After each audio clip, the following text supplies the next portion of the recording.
Finance for Hippies is recorded at the Goethe Institute in Johannesburg, South Africa.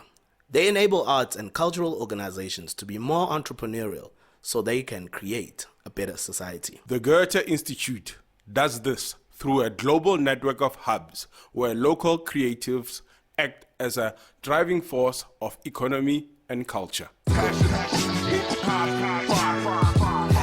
Hit 'em swag. 2015, cool kid, I met Ndarkie. Ndarkie told me, TeethSwag, I saved him, no ways, dude. I told him, odd over money. I told him, dude, odd over money. 3 years passed and my palm's still not itchy. Bank account still small like MT's peepee. Streets need me, Ndarkie, can you feel me? That's why we dropped Finance for Hippies. TeethSwag and Ndarkie. Who needs a budget? Dude, really? Finance for who? Sounds silly. As I think about it, my credit cards are through the ceiling. You don't need a loan. I'll pay you back. Sasa's kicking in on the 15th for sure. Good day, everyone. We would like to welcome you to another sober episode of Finance for Hippies, brought to you by the best to ever do it, Ndarkie, and his assistant, TeethSwag. This is becoming a habit, bro. This is becoming a habit. What's up, Ndarkie? You good? I'm good, Teeth. It's been a long week. Ndakie's feeling tired, man. You know, I'm tired. I was looking forward to this episode, and then they dropped a bomb on us. The sober episode. This is a non-alcohol fueled episode. We're sober as judges. I had Roy Boss this morning.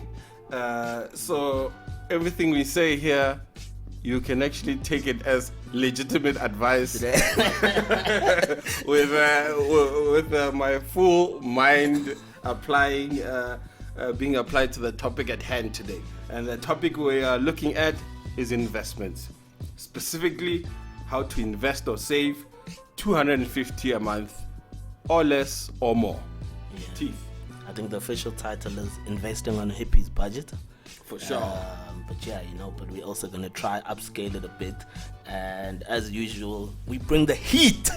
We've got a very, I think all our guests are dope. For sure. Yeah, but we've got a very special guest today, because that's what we do. We bring special guests. Dineo Tsamela. How's it, Dineo? Hey guys, how are you? All good, Dineo. I'm gonna just give a little profile on who you are. In Zulu, we say we are Kong. Yeah. What does that mean? I'm trying to. What does that mean? It doesn't matter. Zulus are ignorant. We're not out here. Fuck is Zulu, and you should have seen the look he gave another Zulu guy calling him ignorant. If I had said this as a Tswana dude.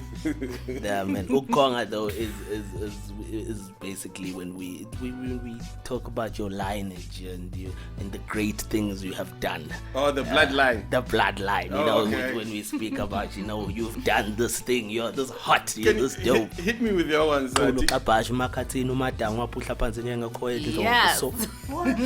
What? I can go. I didn't hear teeth in the No, in but the no, we bloodline. haven't gotten there. When I got teeth, teeth, we get the bag, it's kwama, we Louis Vuitton. But those are like upscale, G. But like, look. Dineo is works at a financial services institution, right? Yes. And how do I say right? Obviously. As a communications manager of global markets. She is also the founder of Piggy Banker, an amazing initiative, an amazing blog, of which she published an ebook earlier on this year, which we'll be able to touch on. Dineo is also out here. She turned children into millionaires. Dineo, what is that? Did you pay? What's this thing of turning children into millionaires?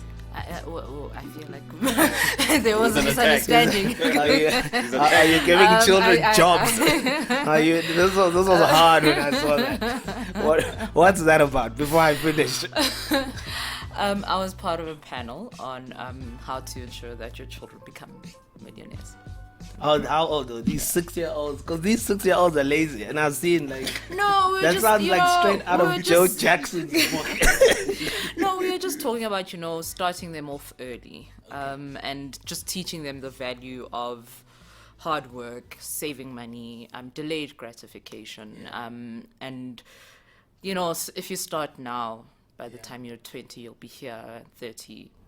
Nah, we can't have no more TeethSwag and Ndarkies out here. The bad credit and 17 and you're already owing machonisas and okay, cool. And then the last thing is and please be clear if this is also updated, but you're currently doing your diploma in management accounting through SEMA.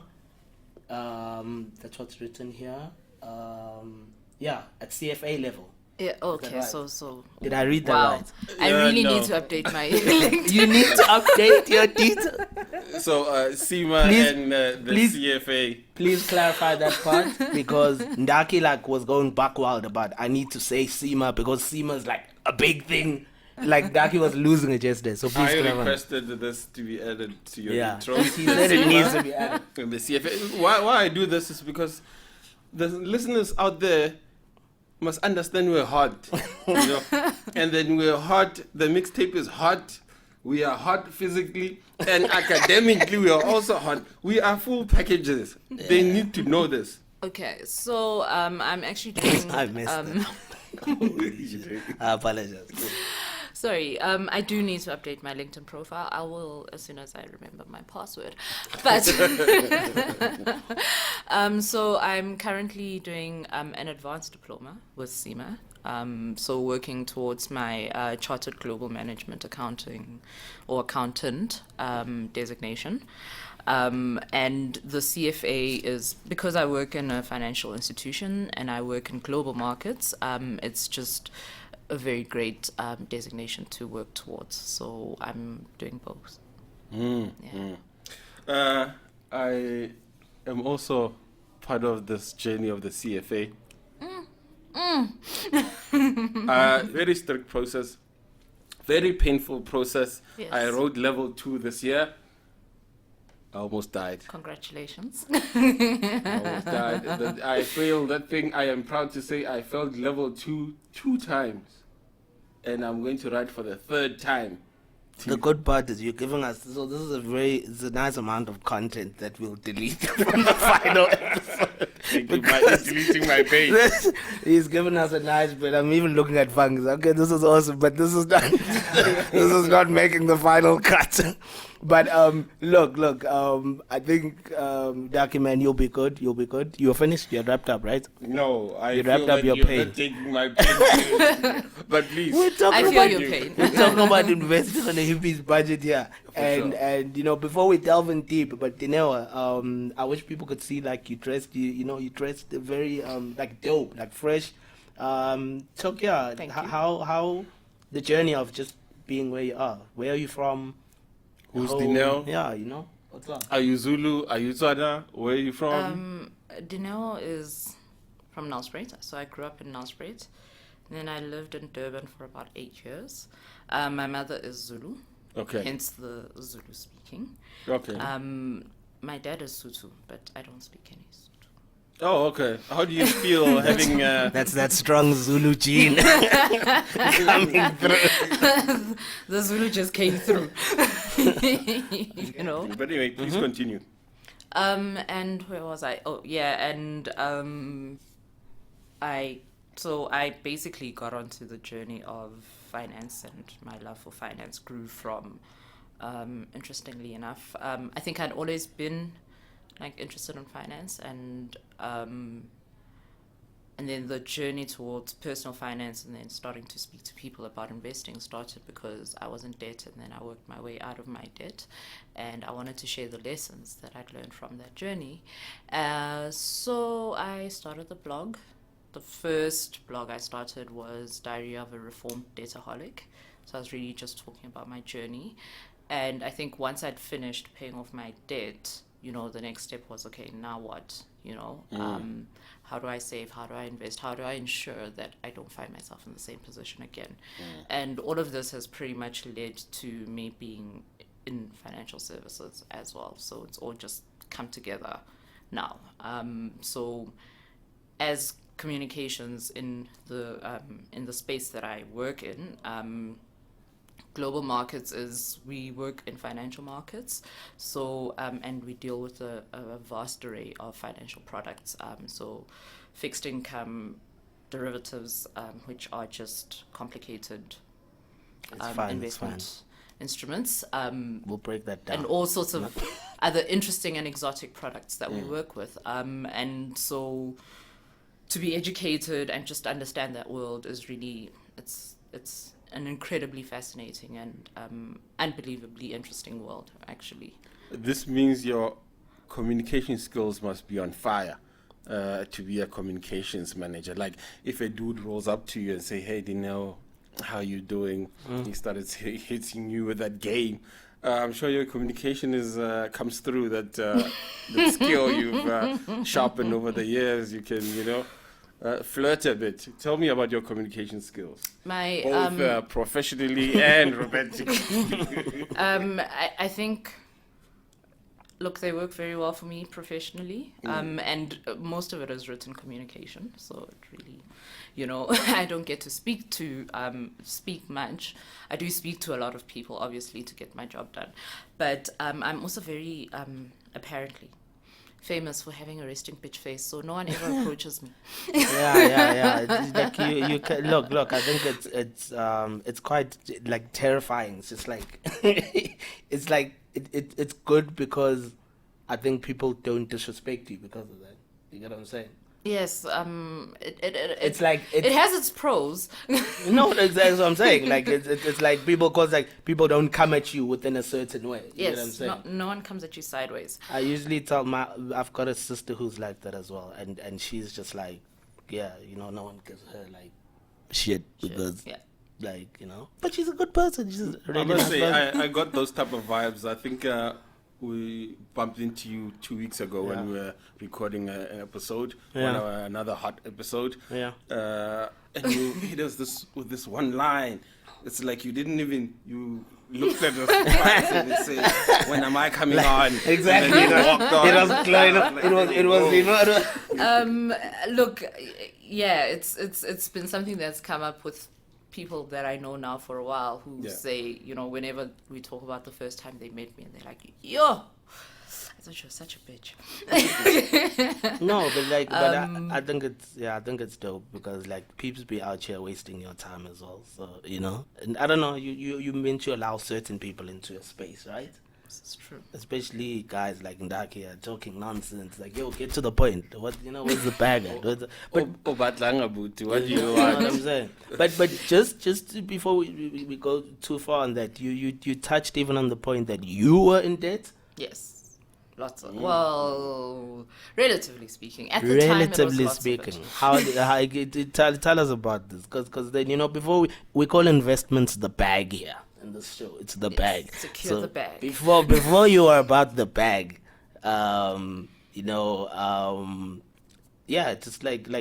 just touch on that situation. You how did you grow up and then find yourself in the situation where you're in debt? Ain't no bags out here.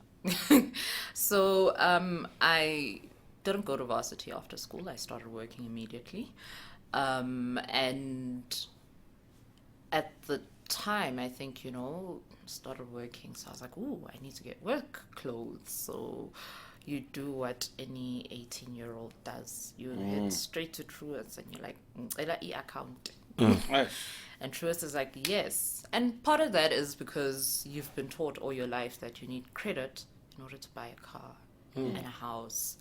And of course at the time I couldn't afford either of those things, so I didn't need credit, but whatever, I needed clothes. So and then it just it was just from that decision it became one bad money decision after another. And eventually I just it just became overwhelming, because it was store cards, it was credit cards, and then it was personal loans, and it just grew and grew and grew. So I had to stop and realize the kind of impact it was having on me progressing in life and just, achieving my goals. I couldn't study because I didn't have money to study because all my money was going towards paying these installments and paying off monthly what's. So I took what some might consider drastic steps for about 4 years that it took me to pay off all that debt. I didn't go out. I barely bought new clothes. It was a very strict belt tightening exercise. 4 years you didn't go out. I didn't go. Yes. And look, I think I was lucky because at the time all my friends were sort of moving away or around. So and I then moved to Joburg, which was a new place, and none of my friends were around. So it was easy to not go out, and whenever the people at work would be like, let's go out, I'd be like, no, I am trying to pay off some debt, so we're not going to go out. And then they'd be like, we'll cover you. And then I'd go. So the only time I'd go out is somebody would like, it's fine, I'll pay for your drinks. And then I'd be like, okay. It's so hard for me to imagine you being like financially like irresponsible. Hey, dude. It's just like, But it was a tough lesson. were these all these debts mostly on spent on consumable goods like clothes, I guess a car maybe, and all sorts of things? Was the debt used for any other good other than just consuming it? So perhaps let me contextualize the majority of the debt, the loans and etc. So I'm a single mom. Okay. And I was a single mom back then.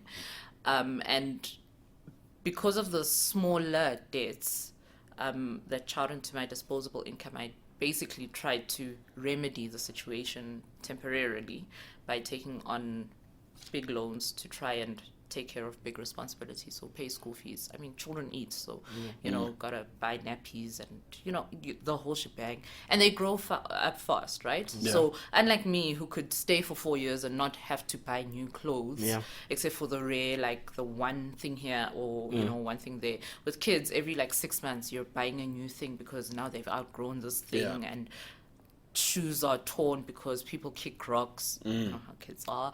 So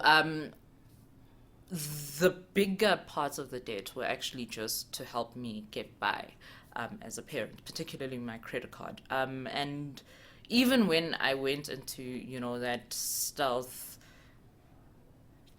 belt tightening, we're getting serious about killing this debt, it was very difficult, and it was difficult for me. It was difficult for me to actually navigate how to provide for my son without turning to credit. And in the 4 years, so I had I had my job, and then I did a whole lot of freelance work, and I carried on actually working for Exclusive Books. I used to work in the store. So I had 2 jobs, so I'd leave my 9 to 5, I'd go to Exclusive Books and I'd work, and then I'd write. And that's basically how I managed to get the extra income to be able to take care of the things I needed to take care of and pay off my debt. So you pulled an American. When I watch this is like, this is so crazy. when I watch Americans in the movies, when American starts complaining, I had to work 3 jobs. Yeah, you know what I'm saying. I've never understood how one works more than one job. I mean, one job in itself takes the whole day. Yeah. So you had a child you were raising, and you were trying to kill this debt as well. Yes. Throw that in. This goes out to all the ladies out there. That's ridiculous. That's like, wow. That's like a superhero type. Yeah. That's super. She didn't do an American. She did a black woman. No, that's a strong black woman. Because we don't have what it takes to be able to. That's crazy. That's quite beautiful as well. So I'm sure the experience you gain at Exclusive Books, as well as the freelance work you did, led to the writing that you've done up so far, the ebook and all the experience you've gained for writing for certain newspapers, so forth. Please tell us a bit about that. So actually, my first freelance gig was with the Sowetan, where I wrote for them on personal finance issues, and it was just shortly after I launched my blog when they approached me to ask me to write for them.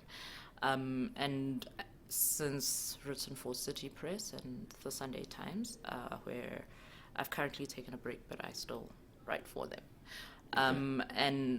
Not at the moment, but we'll be resuming as of next year. Okay. I think that's been a part of my freelance work that I really enjoy doing. I think there's a lot of information out there that when you work in a particular industry and you're exposed to, you almost take for granted. And you just don't realize how many people don't know. But a very interesting thing that has happened in working in financial services is you also realize how many people working in the industry don't know. And I think you assume, because you work in financial services and you work with these things every day, you would know this.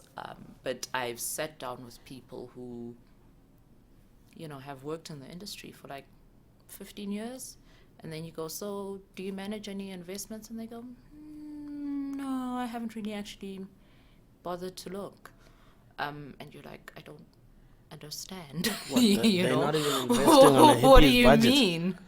And it's not that they've got somebody who manages their money for them, but they've actively never actually thought, let me actually play around with buying some shares for myself. But also, I think what's interesting with just your process. Firstly, you're incredibly resourceful, clearly, and the fact that you've used the channel of writing. That's a very creative process as well. Do you consider yourself a creative? Where does that kind of influence come from? Is it from music? Is it from how? So perhaps let me start here. I sort of really. I'm always very uncomfortable about the separation between one's creativity, what they do for a living, and whatever. I think there's many people who can be creative and whatever. So I've always been a creative person, I suppose. I draw, I write, I paint, I do stuff, and I enjoy... Take notes, Ndarkie. It's all possible. That's okay. But I also enjoy this world very, very much. And so, I'm not, I guess I am creative. How did you guys meet? I don't think we ever touched on that. Where did you meet Teeth? I think you can. Well, I've got my story on it, but you can tell your story. No, it's we your know my story. story. I was part of a hub program at the Goethe Institute, and long story short, my business needed it needed somebody to just look at what I do financially. And to be frank, Dineo was the first person to ever look at just how I try manage money, which was obviously hilarious and terrifying for me at the same time. But I don't know how that experience was for her. It helped that she didn't make me feel like I'm a head case. And I've already started, small little things, which, as I said, were like rocket science before that. But a small thing like the fact that I have my bank account and my personal account in different places now, that was little things that I already started to implement from conversations we had with them. So what you're saying is that you took your business bank card and swiped it at the strip club. I was and I kept was the wild receipt at you. saying I was wild. TeethSwag PTY TeethSwag. lap dances plus that. No, you're fire. Can you do me a favor? Can you say something to me in German, please? Oh, why would you do that to me? We've got underground reporters. Ich spreche Bisschen Deutsch. I speak a little bit of German. That's what that means. But like a very little bit. What attracted you to the German language, and I'm sure the culture as well, and not any other language? So, working in financial services, okay, maybe let me take a step back. Before this, I worked full-time for the Sunday Times. I was a business writer. And in writing, I wrote, I covered banks and financial services. And one of the things that I really enjoyed was sort of digging into international regulatory requirements and just like finding out what's going on globally and how it affects our banks locally. And so in that you stumble upon things like, the Bank for International Settlements, the ECB, European Central Bank, and all the stuff that they put out. And I just became fascinated and really, really wanted to work for a European bank. Obviously, I can't work for the ECB because you need to be a citizen of the European Union. But the Bank for International Settlements, the Financial Stability Board, there's a whole lot of institutions that one could work for. So really, I was like, not that I was like, it would be nice to be able to be eligible to work for one of those banks. So one of the requirements they have is fluency in either German or French. So I guess the practical aspect of let me learn to speak German was, you could do who something. knows? Yeah. But then I think afterwards I just really became fascinated with the people, the place, the culture. So I went earlier this year and I just loved it. So now I'm a bit obsessed. Yeah, you really with loved going. it. I can attest to that. Okay. Let's get into it now. You had debt. What plan? How did you, in 4 years, kill that debt? I need the details. I need you to help the people out there who have the debt. How you managed to kill that enemy debt and then move on to the investing. So there's a very interesting thing that I mention in, or a method that I mention in the book, in the ebook, called the snowball method. And so the snowball method is you start with a small debt and you sort of pay that off and you increase. So you almost like arrange your debt from smallest to largest and then pay the smallest one off and work your way until you're eventually just dealing with the last big thing. Okay. But there is another method of doing it, which is you tackle the high interest debt first. Okay. So I did a combination of both.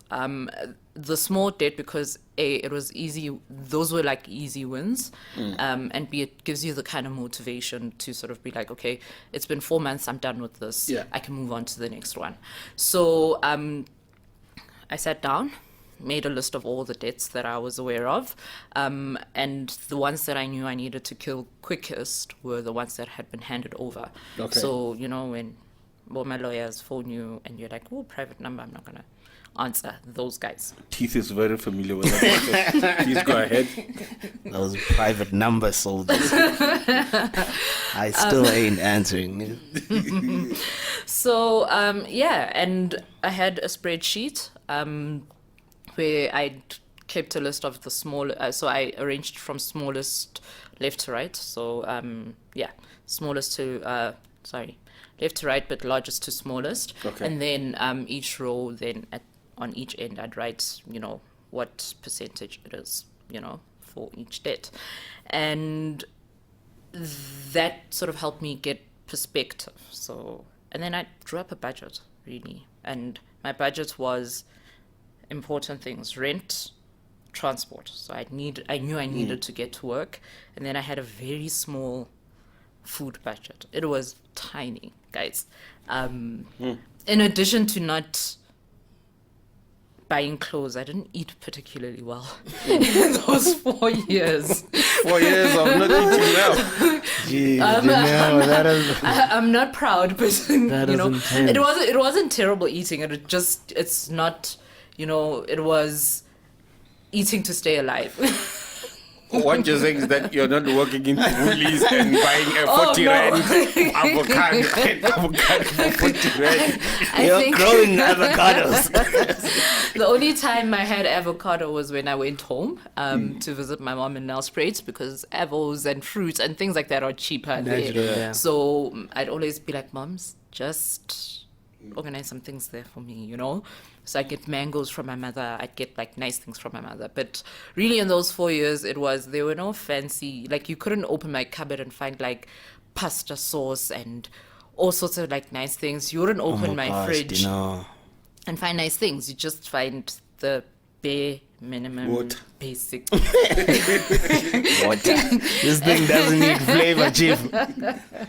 Yeah, it was pretty much that. I didn't even like have like nice juice. So I drink tea at work. You really wanted to be out of debt. Yeah, so there was free tea at work, so I drank free tea at work.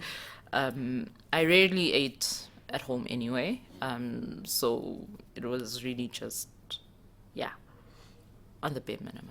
Were there any special things you employed other than this method of arranging your debt? Yes. Was there anything else special that that people might need to know about that they can use? So not really, hey? It was just a grit and get through it. The really only like wow thing I did was take on extra work, because that meant actually quite a bit more money. And it wasn't, when I think about it now, it actually helped just accelerate that process a lot, because I think it would have taken me more much than 4 longer years. time. Yeah. I see. So that getting a second job, I mean, I think if I'd had the flexibility, I probably would have waitressed as well. But waitressing is, there's shifts and hours, and it's That's not crazy. as easy to negotiate as working for exclusive books, which was easier. No, that's crazy though, because it's a common narrative, and that it seems like you humbled yourself to a lot of things, which I know I can be very stubborn. I know a lot of friends of mine who are creatives as well, who would pretty much rather put themselves through a lot of dumb things, and I can attest to that myself. And instead of kind of humbling yourself and just like getting on with the work. So you know what made it particularly easy?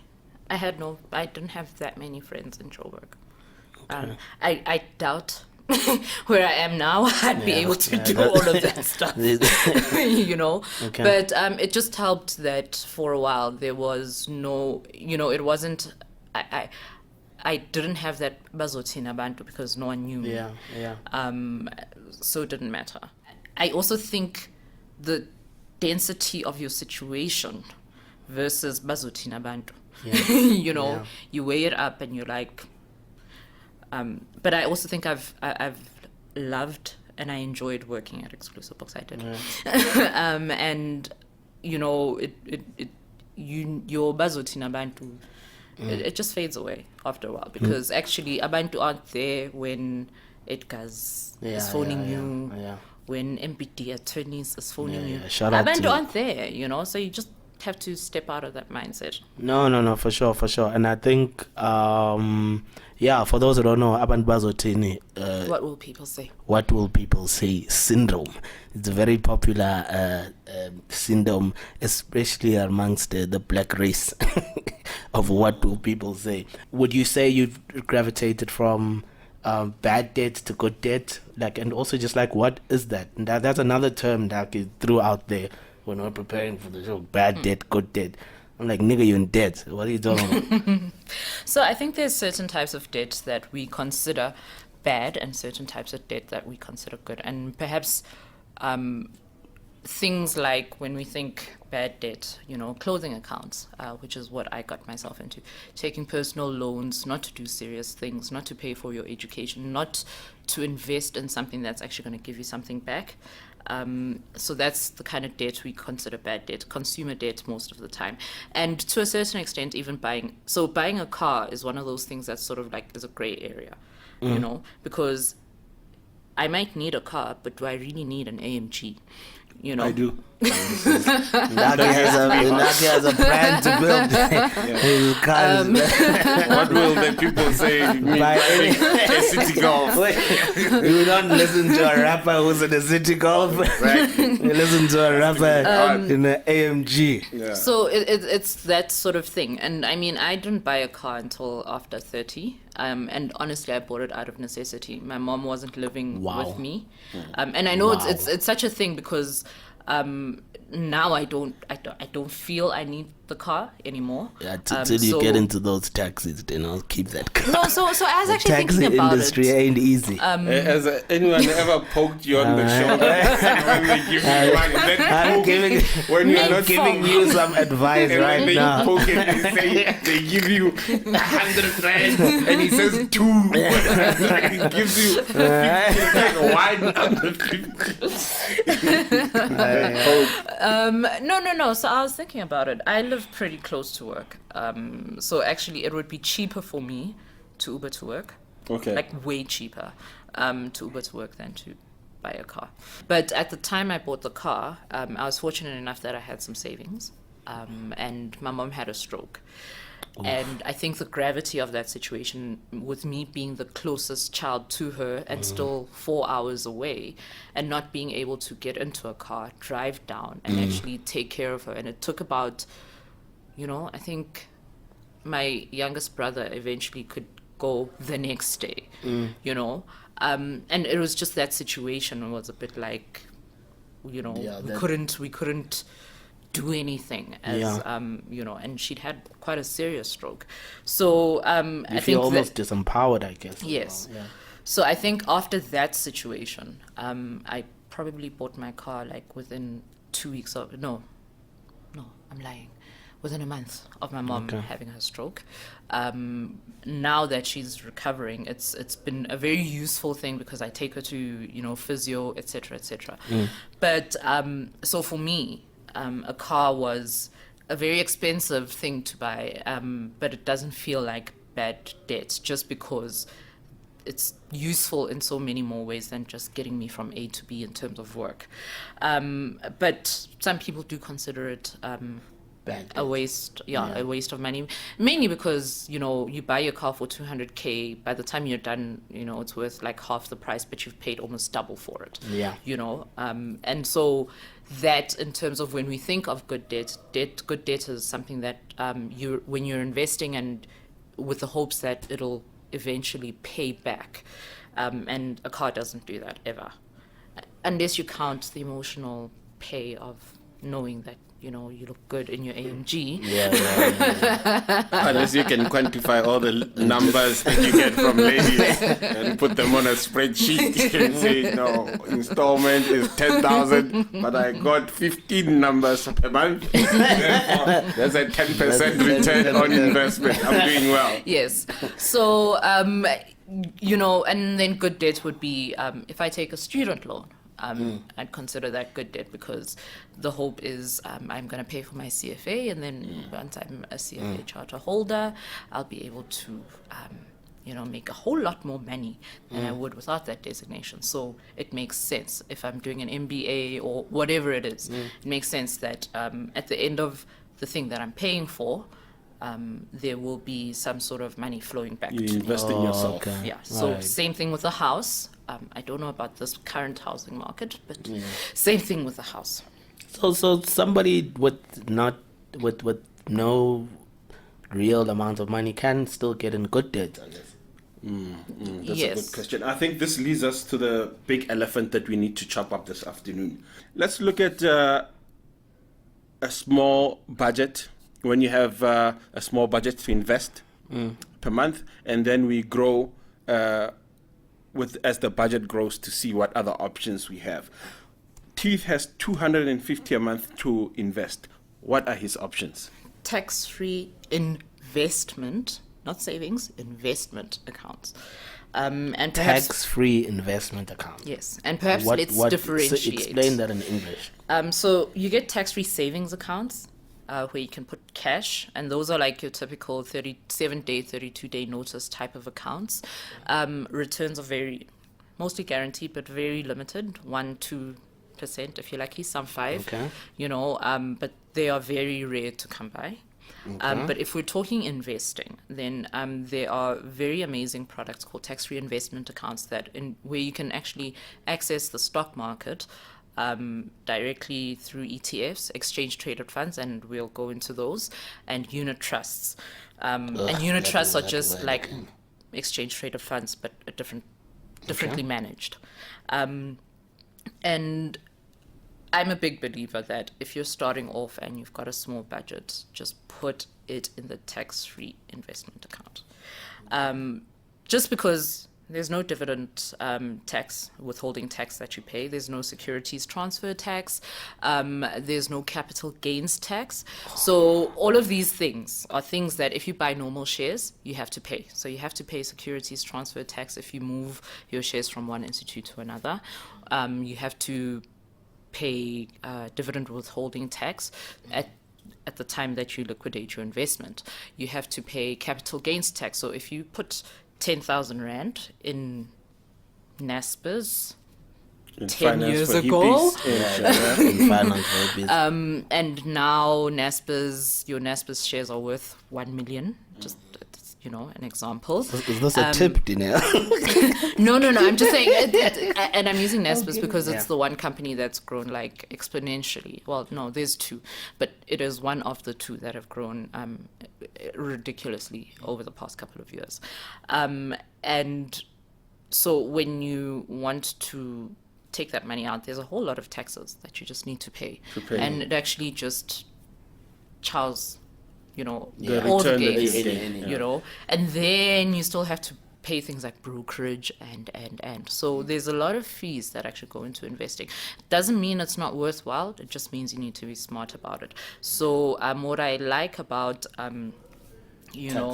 tax-free accounts is that you don't have to pay all those things. So you will pay brokerage and all the other little fees that come with it, but those are very small. Those are like sub 1% type of fees that you'd pay. And perhaps do you want me to explain what exchange traded funds are? Look, I'd want you to explain what exchange traded funds are, but also if you say tax-free investment account, I want to know if I can go to my bank and be like, listen, I want a tax-free investment account. Or, who's your bank? I'm not. Nobody has. I'm not endorsing anyone. No. TeethSwag banks. Okay, let's not go into the bank of the people. Let's say my bank is Capitec. Okay, so for research's sake. So there are actually a couple of platforms that. You know, this is a tricky one. No, it's good. I don't want to appear as if I'm endorsing anyone, but they've made investing and accessing the stock market so much easier. Look, I think, it's not even about it. I mean, my general thing was, you said tax-free investment account. I'm sitting here, I don't know what the next move would be if I'm even interested in something like that. Because you know what, not for me, I'm comfortable throwing names around because of the nature of the products we have to give people what they can do. We will mention that TeethSwag and Ndarkie have no affiliation to any financial services provider. What we say here is not an investment advice or anything. It's just information that the listener will have to investigate themselves and see what's the best product for them. But there's just information that we happen to have. Please continue. And perhaps a disclaimer on my side. Please, I know we haven't mentioned the institution I work for, but I will, with the utmost attempt at, not trying to push my particular company's product. Okay. to make your life easier, then I'll bank personally with Capitec, but my business has an account at Absa. Okay, so accounts with an S. So I think if you're thinking about investing or tax-free investing in particular, I think the first thing is to just find out what kind of tax-free products are out there. Like I said, there are investment accounts and there are savings accounts, and there are you need to differentiate between your objective. So if you're looking for a savings account, and you know you're going to need the money in the near future, then I would advise against going with a tax-free account, and B, I'd also say just look for a normal 7-day, 32-day notice account. Don't put it in a tax-free investment or savings account. And part of that is because there are restrictions when it comes to tax-free accounts. So you can only contribute 33,000 Rand a year, no more. And if you withdraw, so if I've contributed 33,000 Rand or 10,000 Rand or 5,000 Rand, and then I withdraw that 5,000 Rand, my contribution limit goes from 33 to 28,000, or however, it goes down by however much. So you can't replace that money. And if you do try to replace that money, SARS penalizes you for 40% of the value that you've gone over. So if my yearly limit or my annual limit is 33,000 Rand, and at some point during the year I decide to take 5,000 Rand out of my account, but then I replace it so that by the end of the tax year it's 33,000 Rand, SARS will be fine with me, whatever amount over the 5,000 Rand over, the limit, which is 28,000 Rand, is going to be taxed at 40% or penalized. Okay, cool. Sorry. So now you're saying 33,000 Rand a year. Yes. What is that? Is that the maximum you can contribute in a year? You can put into that account? Yes. Okay. And I also feel it's important to note that it doesn't matter what you do with that account. So if I'm saying I'm going to buy exchange traded funds, if the money is in the tax-free account and I haven't bought any exchange traded funds and I take that money out, SARS still treats it as a withdrawal. So it's not about what you do inside the account, it's about what actually goes in and out of the actual account. So that's something people need to be aware of. The other thing is there's a 500,000 Rand limit, lifetime limit.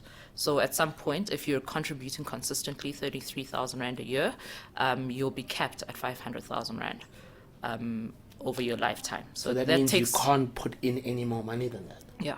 Beyond 5. So that takes about 16 and a half years, 17 years almost, to get to, actually 16 years, to get to. And, it's a great product for parents who are trying to make money or put some money aside for their kids later on. But it's also just a good, if you're thinking about retirement, tax-free investing is then a very good sort of backup retirement plan, if you will.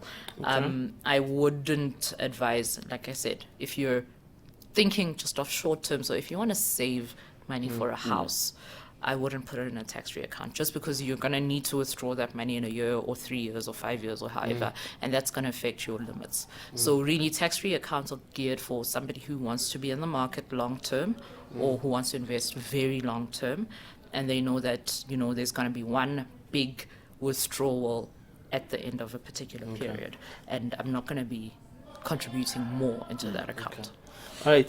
So once the money is in this account, you mentioned then you can use it to buy exchange traded funds or unit trusts, and I'm sure there's quite a few other investment vehicles out there. Let's just go through the options you have there. What would be the difference between an exchange traded fund, a unit trust, and all the other types of investment vehicles? So currently, so currently, because of the nature of tax-free accounts, you can either have them in a cash, so like a normal savings account as cash, unit trusts, or ETFs. Yeah, it's nothing else at the moment.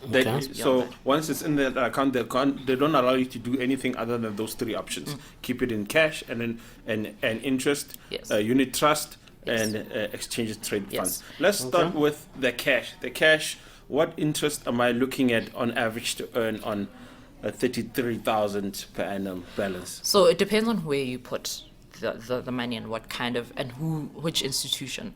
Again, so if you are putting it in, so a lot of brokers who deal with the stock market, so if you want to invest on the stock market, you go through a stock broker. So those guys usually, they just money sitting in your account attracts a 5%, 5.5, 6 sometimes percent interest rate, and that's money that they expect you're going to trade on the market. For a normal savings account, like I said, 1-2% depends on the institution. And because of this sort of type of limits, I can't even say a money market account, because lots of money market accounts you need to have like 50,000 rand, and your contributions are capped at 33,000. So that doesn't make sense. So if you're just leaving your money in a brokerage account, so this is an online trading type of platform, you would get about 5%. Okay. And that's if you're not buying anything. It's just sitting in your account. So I haven't bought any exchange traded funds. I haven't bought. Unit trusts are a different game. But it's just money that's sitting, doing nothing. That's about 5% in the account. Okay.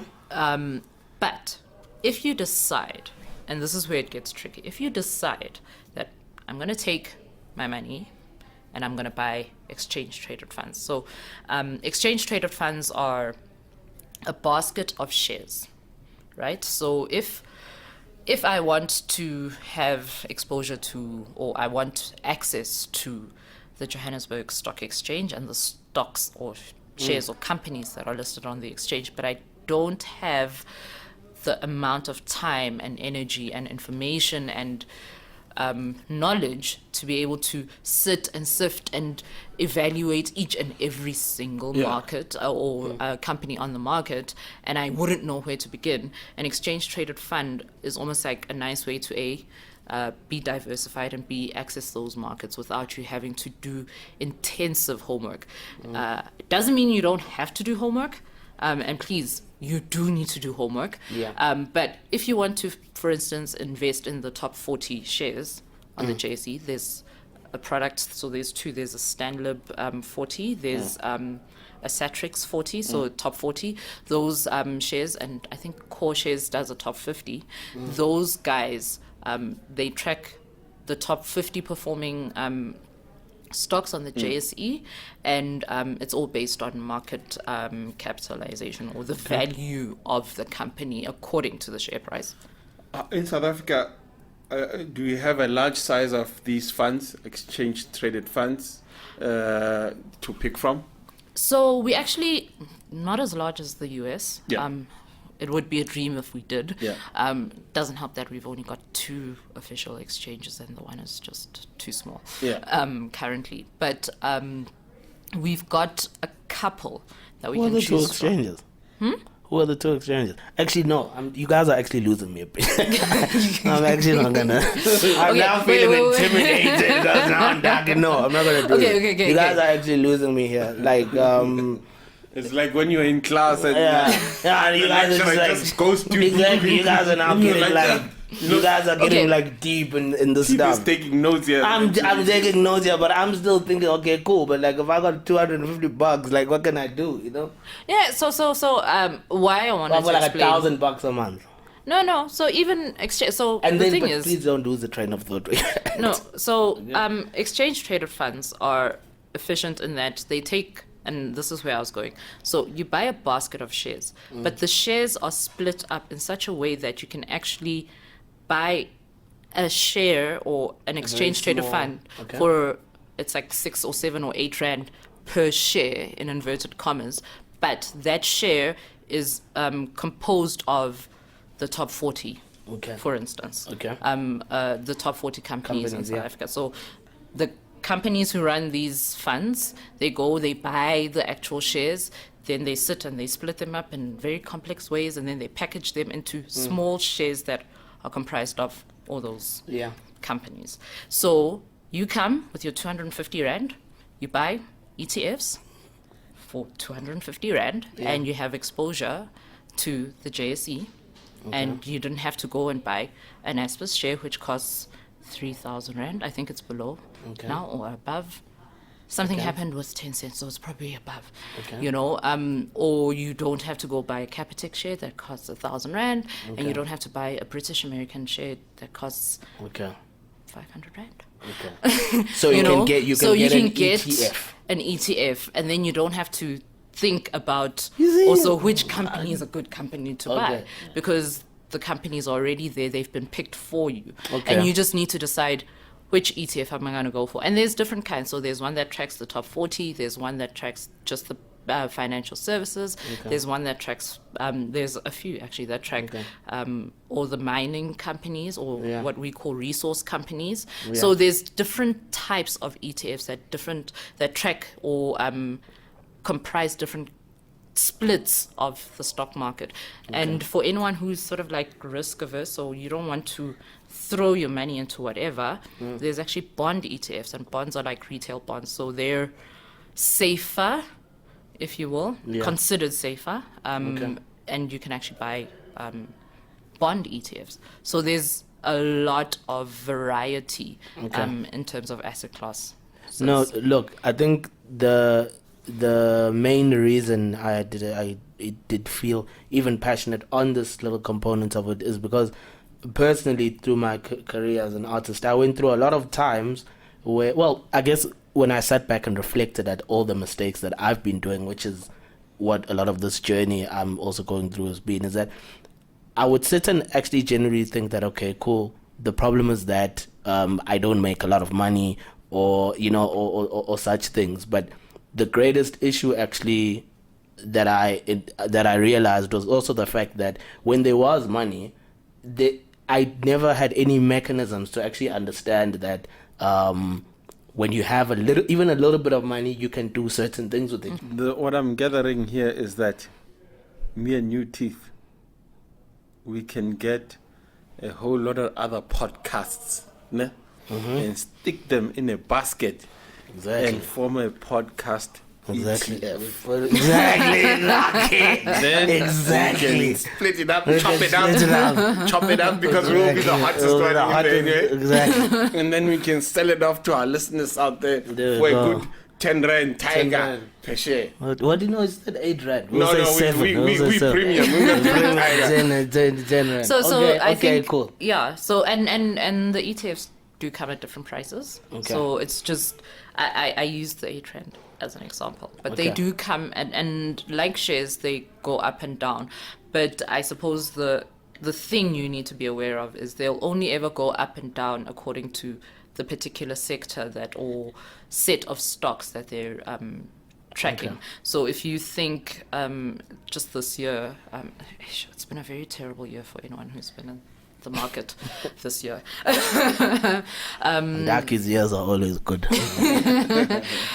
So this year, if you'd been invested in the JSE, it's been a very rough year, and a couple of 2 weeks ago we entered what market commentators call bear territory.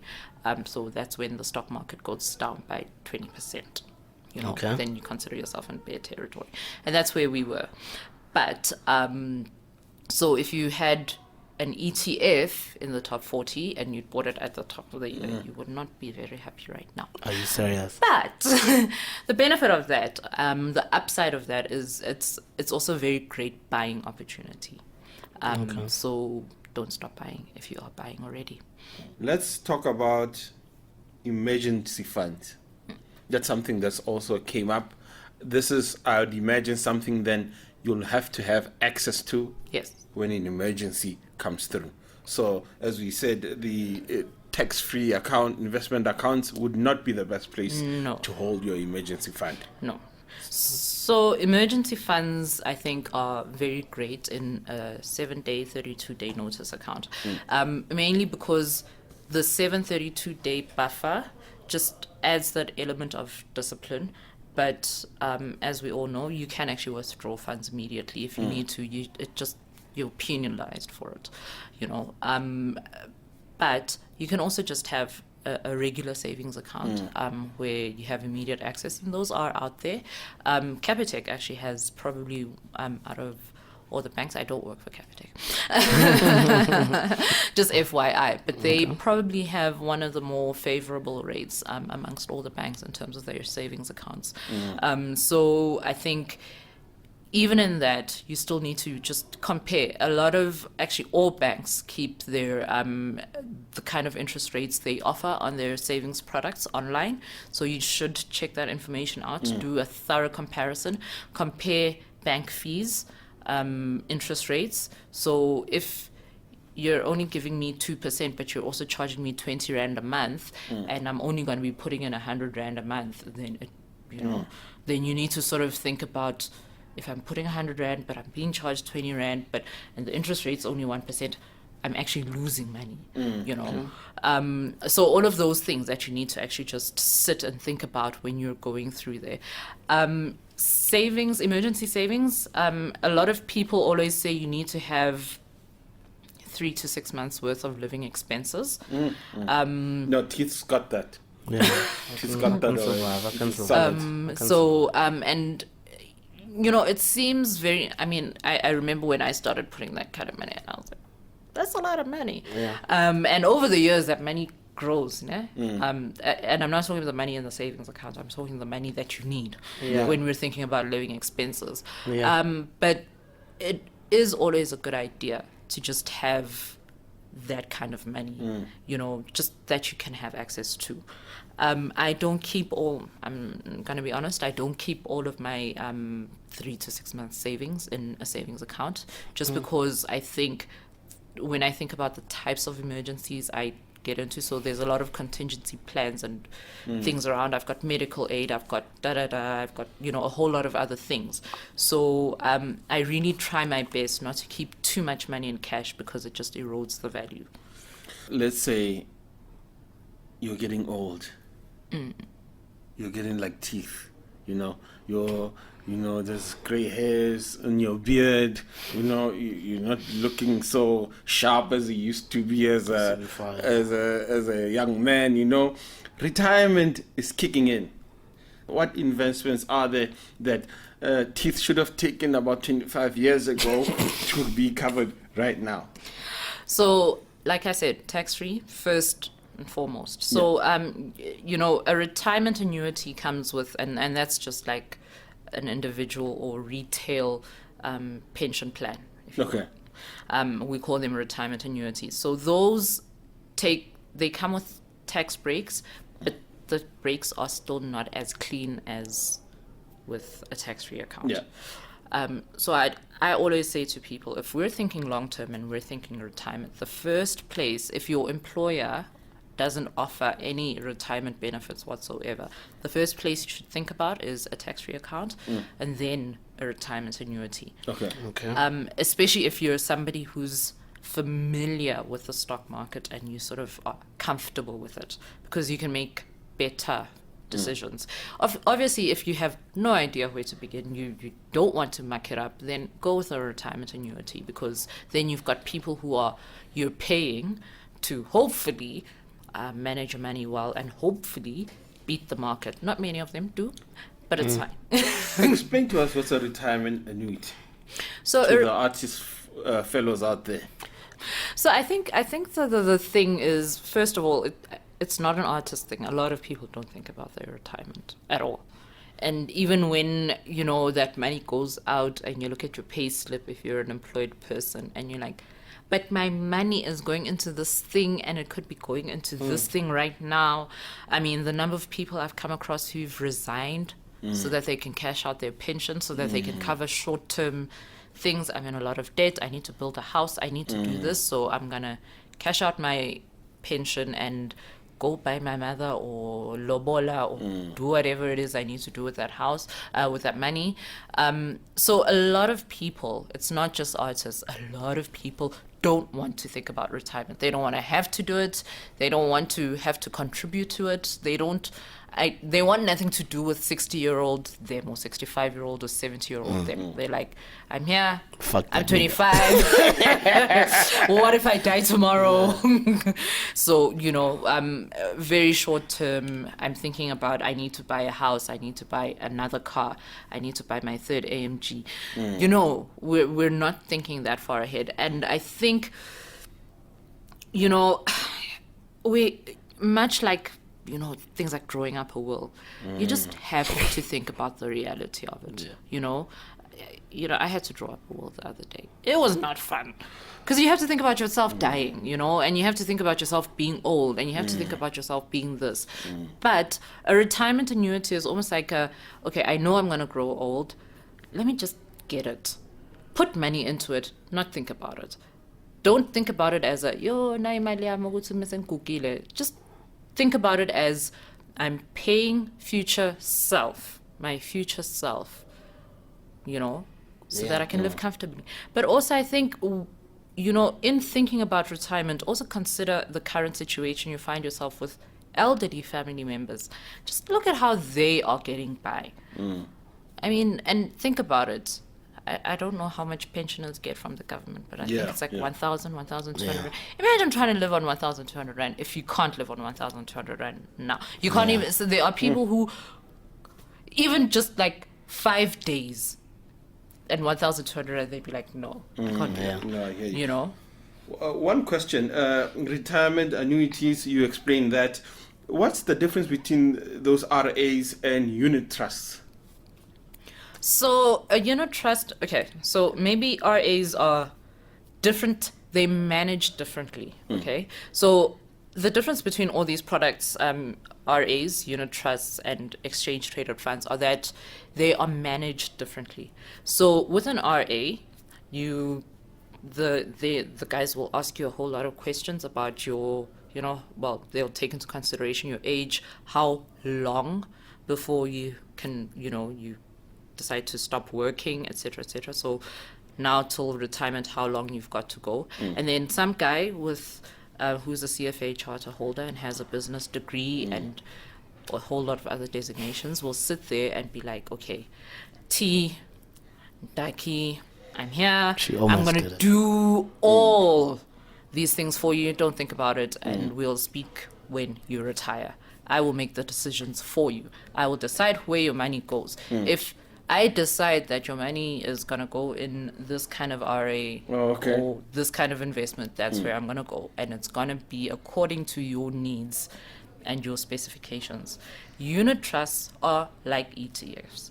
Unit trusts are basically also a basket of shares that somebody manages. And the only difference is really that, somebody's actually actively managing them. So you've got somebody who is pretty much like the person you spoke to say, please take care of my RA money. That guy sits and he daily, weekly, whatever, checks on your investment, moves your money around, and you pay him a premium for that. Whereas with ETFs, a guy comes, he goes, this is what is in your shares, or this is what is in your investment. It's 40 shares, 10 shares, 15 shares, however many shares. They track this thing. That's all we're doing. All we do is buy the underlying shares.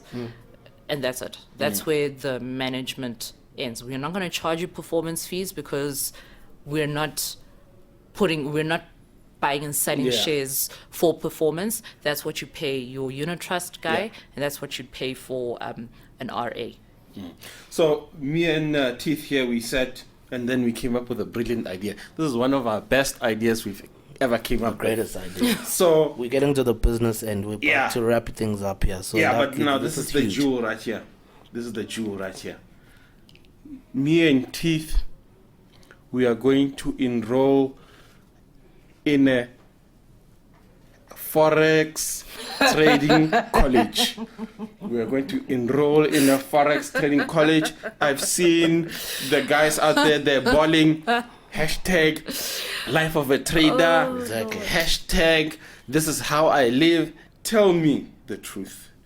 Can an individual make money out of stock trading, which is now the trend that it is so accessible to everyone that you can actually make money every month trading the stock market? Forex traders. So first of all, yes, you can make money trading the stock market. Teeth, we made it. We're in. Thank you. We'll wrap up this interview. Welcome to the See you next episode. See you next.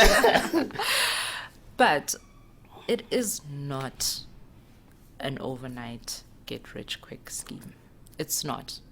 And I think first of all, I think most of the guys who are posing with these cars just make money because they've scammed people, not actually because they've done it on the stock market, because I'm pretty sure if I can get 100 people to all give me 50,000 rand because I've said in a month it'll be double, that is enough money for me to go and buy a fancy car and pose with some yellow bones and, look like I'm making money and then disappear, which is generally what happens. Investing in the stock market, it's not gambling, okay? 2, there are no such things as guaranteed returns on the stock market. It's not going to happen. Not on the stock market. If a return is guaranteed, run, because that person's lying. It's no such thing. Trading Forex in particular is a very, very high stakes game. You could make a lot of money, and you really can, but you can also lose everything. In fact, you can lose more than you put in. So you're saying I shouldn't leave my job and go trade the stock Please market full time?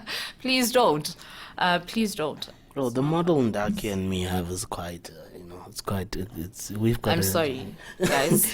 But look, I know you'd written your resignation letter, but No, I'm really Look, sorry. I was going to use my retirement fund to go trade the stock market, but it sounds like it's not a good idea. Yes, and perhaps before we move on, I think it's worth mentioning the type of things that people need to perhaps be aware of before they put their money in. I always caution against investing with somebody who's not a registered services provider, financial services provider. So you must always ask that every company that is allowed to take deposits in South Africa, every financial institution that is allowed to take deposits in South Africa needs to have a financial services provider number. Make sure that person has that. 2, yes, there are people who trade on behalf of others. Please do your research. Don't take their word for it. Go to other people. And, if somebody invites you to go and listen to somebody talking about Bitcoin, don't then ask the person who invited you, but is this not a thing? Because obviously they're going to tell you this is a legit thing. Yeah. So do your research outside just the circle of people within that scheme or that thing. Because Forex and Bitcoin, those are hot ones right now. My mother asked me about Bitcoin the other day.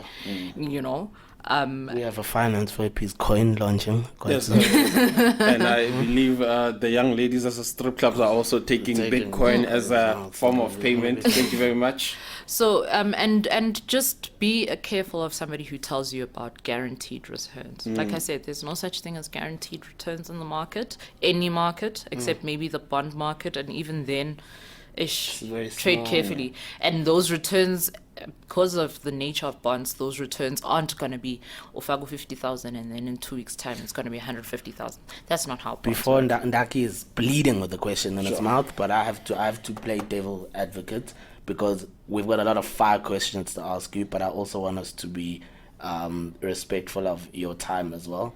So I'm going to limit us down to our last 2 questions. For sure. Let's switch to I'd even categorize this into technology and changing landscapes.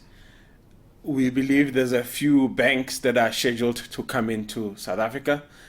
Discovery is making moves to start their bank. I believe our big uncle, Patrice. Brapet. Brapet, I call him Brapet. Yeah, Brapet. No, that's my His uncle. family around there. His family around He's there. funding the show. Brapet is funding the show. We're just waiting for the check to clear, of course. What do you think this will bring in a form of new technology as well as new investment products in the market? Do you see anything that you think will change? So I think more than anything, I think it's the accessibility component that I'm most excited about. And I think, it's about time we just shook up the industry a bit, The big 4 banks, very big, making lots of money, very slow. Very slow to innovate, very slow to, except maybe for one. I'm not going to mention which one. Actually, and maybe even calling them the big four is actually a bit of a problem, because I think Capitec is really holding their own in that space. But accessibility is a very, very big thing and a very big drive in terms of financial inclusion in the country. And I think with these banks, we actually might see not only a lot of new products, so new types of tax-free products, new types of banking products, and how quickly it takes for me to open an account and transact and send money and receive money, etc. But, we also, I think, away from perhaps just typical banking, in the investment space, I think there's been a lot of very interesting types of companies. One that, again, I don't work for them, but Easy Equities, I think, has been a very fascinating investing platform for me to just watch. And when I first started investing, I started with Easy Equities. And this is in no way an endorsement, but I think of all the traditional banking platforms that were available to me, or investing platforms that were available to me at the time, Easy Equities was new, very simple to use, very efficient. I mean, there was no paperwork, and whereas all the other there was paperwork, but there was no, I had to post it, So I think that's the direction we're moving in, where everything is easy. And you mentioned Discovery Bank. It's going to take 5 minutes to open a Discovery account, or digital. You don't have to print out contracts, sign them, go into a bank, sit down, wait for a consultant, be given a ticket number, go up, So we're just in that phase, and I think it's very exciting for me in the investment space that, you've got a platform called Satrix now, where you can buy Satrix. So it's Satrix partnered up with Easy Equities. You can buy shares on that, or not shares, exchange traded funds on that platform. There's a couple of other banks, I think, that are doing very amazing things in that space, just to make investing that much more accessible. And I think that's going to be a space for me, especially if you're thinking long-term investing, long-term saving. That's going to be a very hot and contested space. You've got FNB, they've got on their thing, you can buy shares. On Standard Bank, you can also buy and sell shares. ABSA, I think it's called ABSA Stockbroking, where you can go there. Nedbank also has a stockbroking, so you can buy and sell shares online. And that, I think, makes accessibility so much easier. I do think some of the platforms are very intimidating for people, but I think just look beyond the intimidation. I do think there's very simple products that are out there and user friendly. Do your homework, speak to people, find out what people are talking about on Twitter, what they're enjoying. And I think especially for a beginner, if you're just starting off, the complicated stuff can bog you down, but it's also very expensive. So try and find, like I said, with a savings account, try and find a cheap platform that is easy for you to navigate and that works. And there are quite a few. Easy Equities, there's a thing called AutoShare Invest, FNB Securities, like I mentioned, Nedbank, and ABSA. So they all offer really nice products. And you just need to sort of dig out. Another one that I actually forgot to mention, if you're interested in tax-free investing and exchange-traded funds in particular, is a site called ETF SA. And ETF SA is also nice because if you've got a stokvel, you can actually open like an ETF stokvel with them. Okay. Yeah. Honestly, wow. This is my last question. There's so many questions I really wanted to ask here, but okay, cool. This is my last one. I think it would also just be interesting to know, when you've done your investments quite well, are there any places or any kind of or any channels that can prepare you to actually have money? Because a lot of conversation is just about like how to kind of survive and get yourself together, but like when you do have money, are there actually things out there that prepare people for that? They're called wealth managers. You pay them a lot of money. Okay. So you only get them when you have money? Yes. So wealth manager, financial planner, financial advisor. Although I'd go with a financial planner over a financial advisor, just because financial planners actually take care of the entire spectrum of your financial well-being. Financial planner. Yes. So from Google financial planner Johannesburg. Yes. Okay. Or Keith is going to pop out. so your estate planning, and estate planning is wills. What do I write down in my will? How do I, what kind of life cover do I have?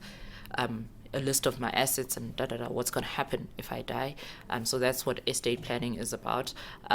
Wealth manage, there's a component of wealth management in with a financial planner. So they'll be able to say, okay, you're 35, you're 29, you've just won the lottery, put this money here, think about this, think about that. What is your goal? Okay, you want to be able to get an income of 50,000 Rand a month, but the other money needs to be growing. Where best to put that? So that's what a wealth manager would do.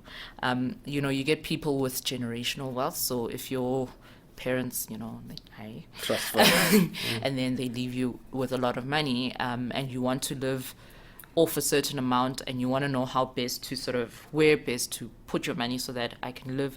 Can you pay me 100,000 Rand? And then the rest is growing somewhere, but at the very least I get 100,000 Rand a month. So that's what those guys do. They help you find, or they find on your behalf, the right kind of products to keep you living a particular lifestyle without your money running out quickly.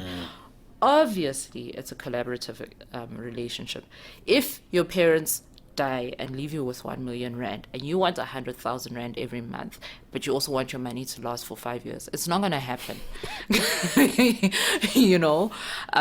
So it's just about, let's work with your current situation, let's see what's possible. So yeah, we can give you maybe 5,000 Rand a month. They can make you hot, Teeth, but they can't make you that hot. That's what she's saying. So within your means, within your current situation, if you've won 25 million Rand, do you need to buy a 15 or build a 15 million Rand house, and you still want the 10 million to last you until you retire and you're only 20? It doesn't make sense, and you're not going to be working. That would look good, man. 15 million Rand house. Imagine me in a gown there, looking out my double volume window, So telling Teeth, come check my garden out there. See, a bush is overgrowing. Please sort that out. Yeah, so that's what those guys would come in and say, okay, this is where you are. This is what you can afford to do if the future looks like this. But if your future looks like this, so they can almost paint separate pictures and give you almost like options about which direction we go from where we are. And those are guys that are actually really good to employ. I mean, when I started sort of like my saving and investing journey, I thought, do I need a financial planner? I don't think at the time, and I still don't need a financial planner, but I can tell you now that probably in 2 or 3 or 5 years, I will need somebody who's just going to help me navigate okay, now I've bought a house, now I've done this, now I've actually got investments with that I know that, oh snap, if anything happens to me, this money actually needs to go somewhere. Right now my investments are too small. So I know that there's just certain things they're going to have to handle, but at a specific point in time, and even then I've still had some guidance, because I've had to draw up a will, I've had to take out life cover, I've had to do all these things, and to be able to know what kind of life cover I need to take out, I've had to speak to a financial planner who's been able to say, okay, where do you want your kid to go to school? Because sometimes with life cover in particular, and I know I'm just gonna deviate for 2 seconds. Go for it. Life cover in particular, somebody says you're going to get 1 million Rand life cover, and it sounds like a lot of money, but it actually isn't, and you just need to think about those things. Like somebody's like, 500,000 Rand, you're like, oh, you can do so many things with 500,000 Rand. Shout out to KZG. But when you actually think about what 500,000 Rand will do when your family no longer gets the benefit of a salary, and for me I have to think about that. If I'm not there paying, because my salary keeps us going, but when there's no salary and there's a limited amount of money that they can get out from, then I really need to think about, okay, is 1 million Rand actually enough? Will my son, if I were to die today, still go to the same school, still go to the school I wanted him to go to when he was when he reaches high school, etc. And so it forces you to really think about the cost of living 5, 10, 15 years from now. Because also, if I want my son to go to Michael House, but Michael House is 200,000 rand now, it's not going to be 200,000 rand in 10 years' time. So I need to think about that. And that's what these guys are there for. The Sober Show. Yeah, Dineo, thank you very much for joining us this afternoon. One last thing from your side. What does the future have in store for you? What do you have in the horizon? Lots of studying. I don't know. I think I love where I work, and the kind of work I do. I think it exposes me to a whole lot of stuff. So I'm really hoping that I can be in a position where I take this stuff, simplify it as much as possible, and actually let people know that there's so much out there that, you know, you can actually help build some financial muscle, you know. And it's sort of like, you know, when I sit with people and they're like, yeah, you know, it's so important to buy a house, and please don't take this as me saying it's not important to buy a house, but you know, I'm in a place where I can even start thinking differently about, is a house actually a good investment, and what makes a house a good investment? But that wouldn't be possible without the knowledge that I've sort of acquired working in this field. So yeah, it's really just on here onwards, hoping for the best, you know, navigating these markets and seeing where it takes me, and continuing to talk about finance. And that's what things. Finance for Hippie will continue doing. That's what we'll continue doing. You know, I don't know. We'll figure out. You're not getting away from us this easily. We'll figure. I don't know whether we'll have you back. Something's just like you have a wealth of knowledge, and you know, yeah, we're gonna keep doing our thing in this journey as well. I really, really appreciate you coming back. You know, just coming to the show. And obviously, yeah, you know, that piggy banker. It's a free book on getting out of your debt, right? And yeah, you know, I think this has been beautiful, and really appreciate your time. Yeah. Thank you for having me. And that's it, folks. Another incredible episode looking at investments by yours truly, Teeth and Ndarkie. Enjoy the rest of your, I don't know, you're probably listening to this in the evenings. I don't know how our listeners actually roll. I wonder, give us a shout. Or when do you guys actually listen to this? Do you guys listen to it in the evenings while you're at work? We want to hear feedback too. Do you slide in some Jill Scott in the background? And then you've got Ndarkie and in the background just coming through. You know, and our voices, you know, serenade, you know what I'm saying? Retirement annuities. But yeah, if you don't know what to do with at least 250 rand a month after today, actually, you know, hit us up with some feedback. But I think this was a dope ass start, and we went up a bit, we expanded, fresh. For sure. That's Teeth and